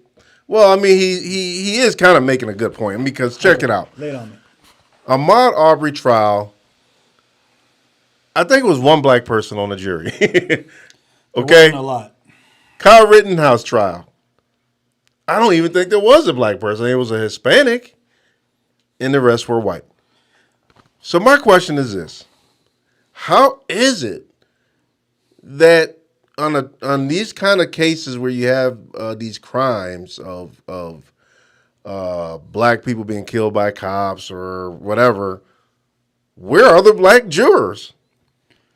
I mean, I'm just trying to figure this out. I don't know. I mean, how is it that the defense is pulling this off to where?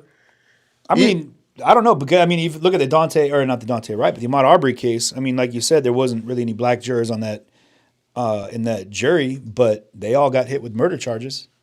They all are guilty of murder, you know. So would it have been different if they'd have had a predominantly black jury? Would they have been more guilty? You know what I mean? Well, that's a good point because justice was served. Absolutely. This man was minding his own damn business, if you ask me, from what the videos I've been looking at. He was jogging, looked like he was minding his business. And they took it upon themselves to say that, he was not supposed to be in the neighborhood, or that was about the dumbest thing, the dumbest citizen's arrest I ever seen in my life. You can't assume somebody is committing a crime. And And then what? The guy don't want to be detained by you, so you shoot him? I mean, what's up? You saw the video, right? I'm sorry, but I got to draw a parallel. What was it, Three Stooges? Look, if you back around Rittenhouse, not that I want to go back to that, Okay. same thing. Here we go. If the thought process was we as citizens are going to detain this kid because he just shot somebody or committed a crime, we're going to take it upon ourselves to detain him. And then people got shot. We're like, yeah, no, you can't. That's not you. Like the McMurray's like all that whole situation. Like, I mean, yeah, they got justice was served, but it wasn't, to draw a point. It wasn't a black jury that convicted him. It was a predominantly white jury that convicted them. And that makes me feel like we as people, there are people out there that get it. That was wrong. This jury of all white people, because I don't think it was a black person, but if it was, they saw the truth that this man did nothing wrong. He was minding his own business. He took the time to go for a jog, and for somebody to say, "Hey, we want to talk to you," stop right there, and then you refuse this man to go, and then you shoot him because he's trying to get away from you. That's wrong. That ain't no citizen's arrest. That ain't self-defense. How are you going to claim self-defense on that? Because you know they try to say it was self-defense. Where's the self-defense in that, though? They said he lunged for the gun at one point. I'm like, yeah, well. Still. Yeah, well, I like, again, 100%, I without a doubt feel like that was definitely the verdict that needed to come through. And from what I saw, granted, I wasn't there. I don't know. I just saw the videos like everyone else did. If you hadn't seen it, if you guys don't remember, this is in Georgia. Ahmaud Arbery was, well, you can watch the videos. Because then again, we're going to speculation as to what happened. But yeah, but we're talking about how we said the whitest jury they could find. The jury's pooled from the county, right? So like up in my neighborhood, it'd be King County. They would pool it out of the folks, and then they go through a jury selection.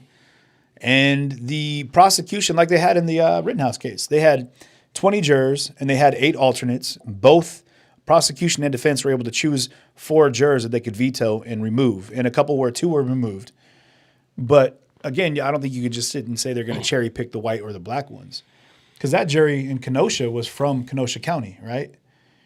They all saw what happened. This is where it's hard. And I was going to ask you about this actually, about juries and about the saturation of information that people have. So you have a case now that, like the Rittenhouse case, took a year to happen, right?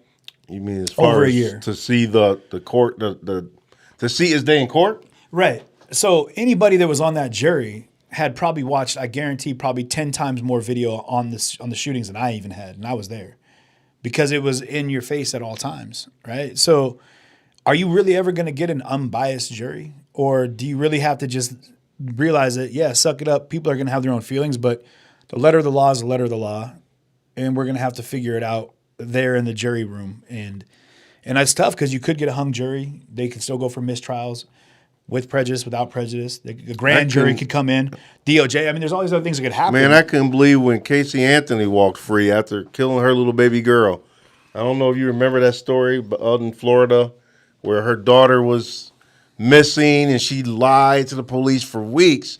Oh, my daughter's with the nanny. Oh, she died in the pool, but wait, no, she just was on this goose chase of lies on what happened to her little daughter. And eventually she got acquitted.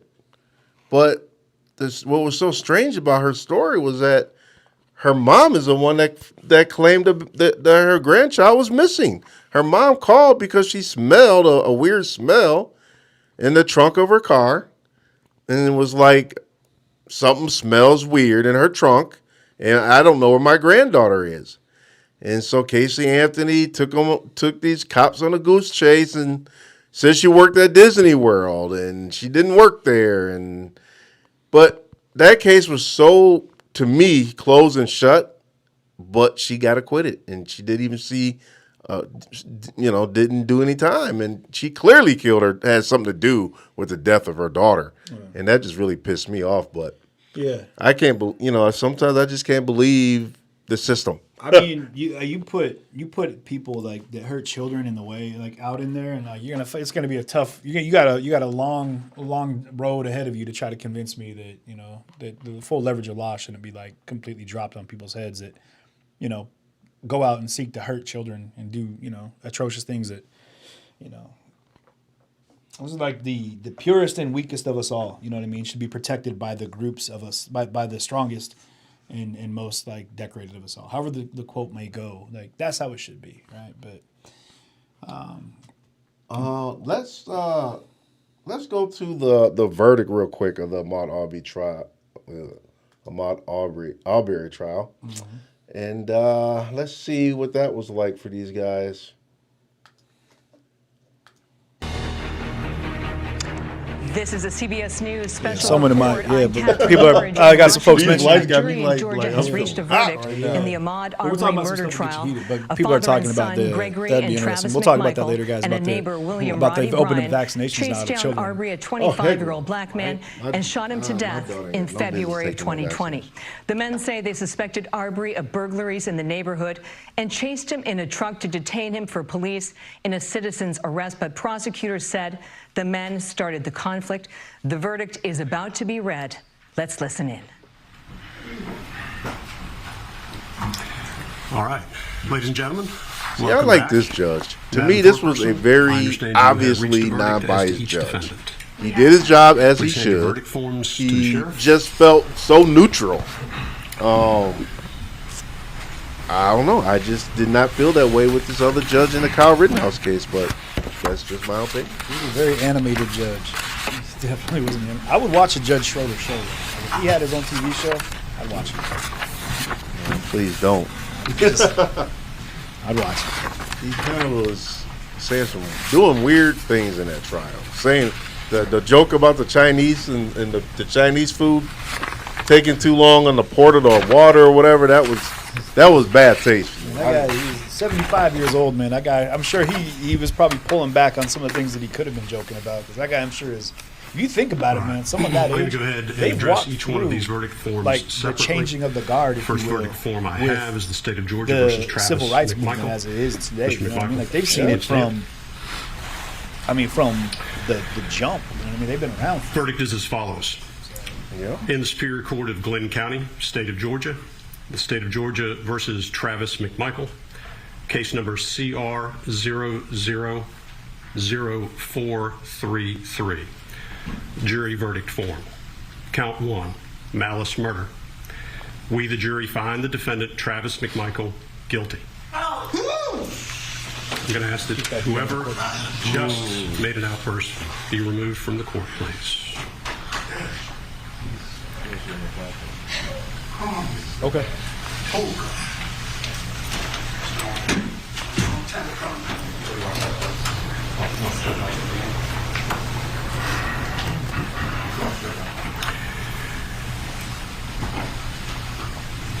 It almost looks like he has hope at this point. Like maybe the other things they'll say will counterbalance what they just said, which is you're going to jail for life already, dog. You're done. You're cooked. This dude did not chance. As this court has indicated, I ask that there be no outbursts in the court, and I expect as much from the gallery. Please respect the court's desire for this as we move forward. If you feel like you need to make a comment or otherwise demonstrate with respect to the verdict, I do ask that you step out of the courtroom now. Count 2, felony murder. We, the jury, find the defendant, Travis McMichael, guilty. Count 3, felony murder. We, the jury, find the defendant, Travis McMichael, guilty. Count 4, felony murder. We, the jury, find the defendant, Travis McMichael, guilty. Count 5, felony murder. We, the jury, find the defendant, Travis McMichael, guilty. Count 6, aggravated assault. We, the jury, find the defendant, Travis McMichael, guilty. Count 7, aggravated assault. We, the jury, find the defendant, Travis McMichael, guilty. Count 8, false imprisonment. We, the jury, find the defendant, Travis McMichael, guilty. Count 9, criminal attempt to commit a felony.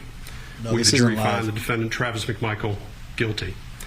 Dated this 24th day of November, 2021, signed by the foreperson.